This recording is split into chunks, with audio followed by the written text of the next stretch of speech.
tutti ragazzi, siamo arrivati al consueto appuntamento di fine anno con la classifica dei più bei giri del 2022 che abbiamo fatto. Ecco, non è una classifica esaustiva.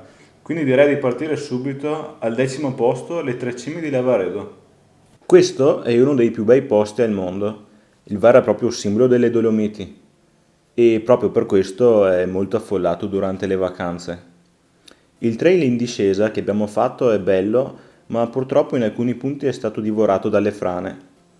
Probabilmente però è stato creato anche un sentiero alternativo.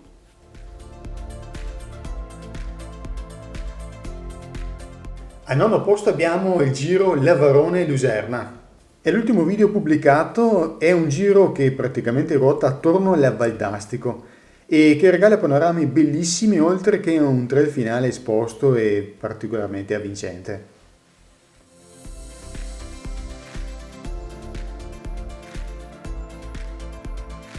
Ottavo posto, la traversata del Pasubio. In questo giro passiamo per la zona wild del Pasubio, dove ci sono alcuni passaggi impervi legati però al contesto storico della Prima Guerra Mondiale. Il panorama cambia completamente quando si arriva al rifugio Vincenzo Lancia e da lì in poi è una discesa infinita di trail avvincenti fino a Rovereto. È l'unico giro non ad anello, un biglietto di sola andata verso Torbole.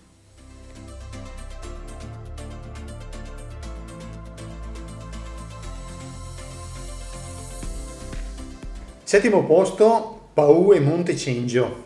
Si inizia con una salita che si protrae per 3/4 d'ora buoni con pendenze che raggiungono il 20%.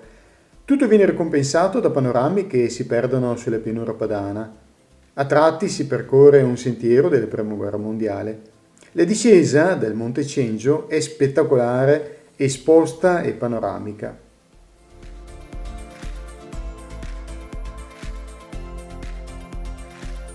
Al 6° posto, il Monte Falcone. Questo è un bellissimo giro nelle piccole Dolomiti. La salita è su sterrato e in parte immersa nel bosco. Una volta saliti al rifugio Falcone, c'è una bellissima panoramica della Val d'Agno e della Val del Chiampo. Bella anche la dorsale esposta che ci porta fino al passo Tre Croci. Da lì parte la discesa su un single track tosto che regala forti emozioni. È stato il giro più apprezzato superando le 100.000 visualizzazioni, anche in virtù della disavventura che è successa. È un giro comunque bellissimo da fare, consigliatissimo.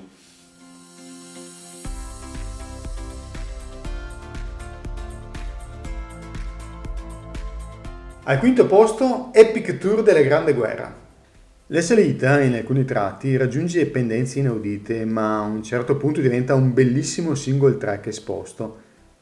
Raggiunta la cima, si ha modo di percorrere una delle discese più lunghe e avvincenti, 21 km di divertimento che purtroppo però per noi il tempo ha un po' guastato.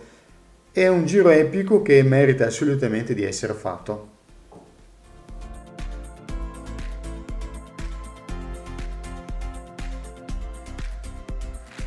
Quarto posto, Tofane e Cinque Torri. Qui ci troviamo nel Dolomiti Ampezzane. È un giro molto ma molto impegnativo. È una traccia che percorre sentieri fortemente danneggiati e in più, avendo sbagliato percorso, abbiamo dovuto spallare per un bel pezzo. Comunque, una volta arrivati in cima siamo stati ripagati da panorami stratosferici.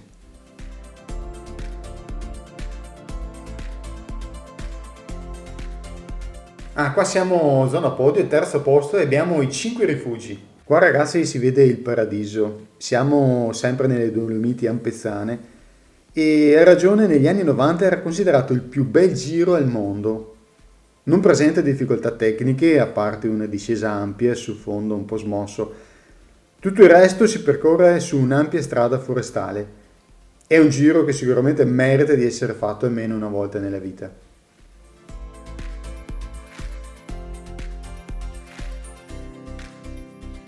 E al secondo posto, l'Alpe di Siusi.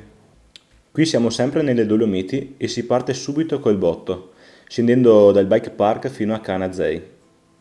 Poi andiamo a risalire la bellissima Val d'Uron fino a raggiungere i denti di Terra Rossa. Da lì si dischiude un anfiteatro di vette incredibile, ovunque si guarda si resta estasiati. Si conclude tornando al Passo Sella e chiudendo il giro attorno al Sassolungo.